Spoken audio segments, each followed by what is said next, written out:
guys! Welcome to our channel. So, for today's vlog ay magpapakulay tayo ng hair. So, gusto kong kulay ng hair ko ngayon ay ash blonde.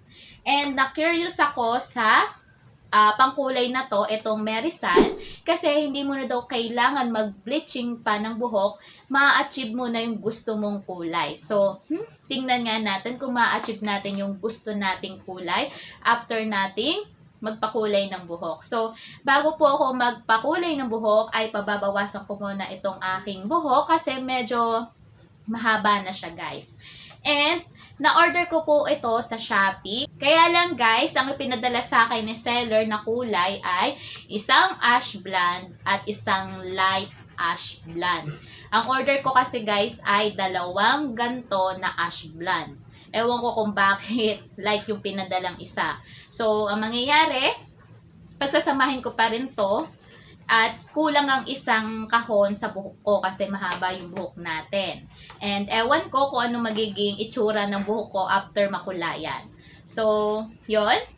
Bago tayo magkulayan ay magpapagupit muna ako, guys. Before we start, guys, just consider to subscribe and click the notification bell para lagi po tayong updated sa mga bagong videos dito sa ating channel. And ngayon ay hindi muna tayo magpo-focus sa mga important tips and helpful tips.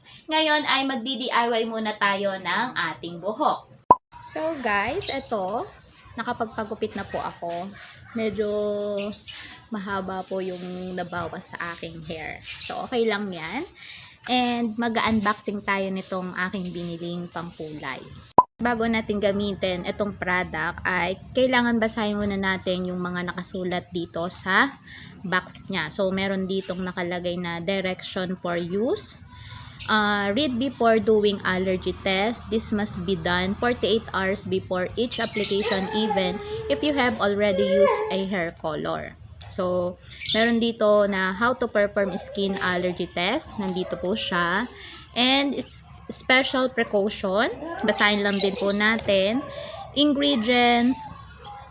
Direction for use. Meron din siya, guys. Sa kit contains niya, may kasama siya ng 1 tube of hair color 60 ml, 1 bottle of developer 60 ml, 1 sachet of hair conditioner 10 ml, 1 shower cup, 1 pair of plastic gloves, and 1 plastic mixing tray. Pasensya na kayo kung medyo maingay, nandito tayo sa labas. Napili ko, guys, na pangkulay ay ash blonde. And nabanggit ko kanina na yung isang hair color na ibinigay sa akin ay light ash blonde. So, ito yun, guys. Yan. So, buksan muna natin itong isang pangkulay kung ano talaga yung nasa loob niya. Buksan na natin. With sealed siya.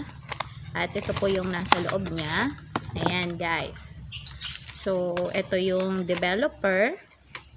Ito yung hair color, yung permanent hair color colorant.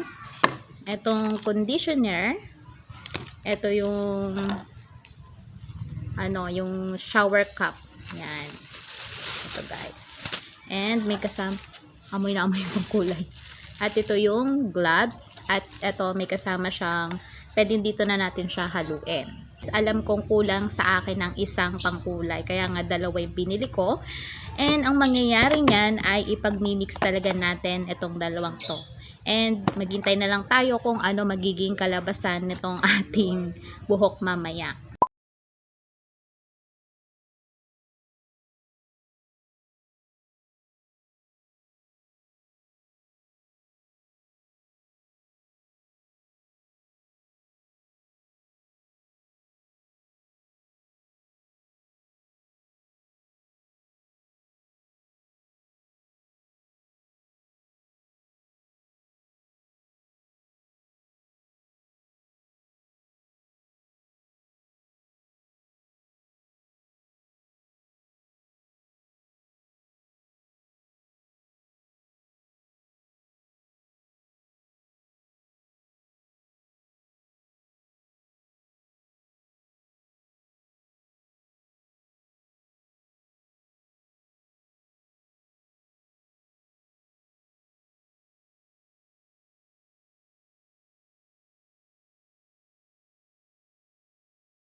Yan guys, nalagyan na ng shower cap. Wait lang natin yung 25 to 35 minutes bago natin siya banlawan. Kakain muna kami guys, gabi na eh. Hey guys, it's time to banlaw na ng ating hair. May pa-Brazilian tayo guys. Ayan o, kumulay na siya. Para siyang nag-golden bakla. Dilaw na brown. Mamaya pag yun nakulay. Malalaman natin yan. Sa susunod na kapanata. Sa may mga bigo dyan guys. So, promote your ano ba tawag doon bakla? ID. Hindi. Bigo ID. Bigo ID. Sa may mga Bigo ID dyan. Clareteo. Clareteo only. Yung ID namin.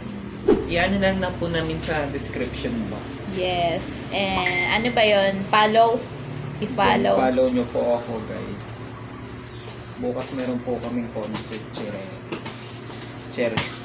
Hindi nga, may concert na kayo. Hindi, may kanta-kanta gano'n. So, ayan guys, manood kayo. Lalagay ko yung kanyang Bigo ID sa description box. And i-follow nyo din siya guys. Hi guys, good morning. So, ito yung kulay ng hair natin. Yan. Brown siya na parang nagla-light. Yan yung kinalabasan. Ito yung may kulay kong buhok. Dati, dito sa may baba, medyo nag-light siya. So, yan yung kinalabasan ng kulay natin, guys. So, masasabi ko, okay siya, guys. Thank you sa kapatid ko, nagkulay sa buhok ko. And nilagyan pa niya ng Brazilian yung hair ko. Maraming salamat. And kung gusto niyo po umorder sa Shopee, ilalagay ko na lang po dun sa description and link. Hanggang dito na lang po at wag po natin kalimutang mag-subscribe at i-click ang notification bell para lagi po tayong updated sa mga bagong videos dito sa ating channel. Keep safe to everyone. Thank you so much and see you all guys on my next vlog. Ingat!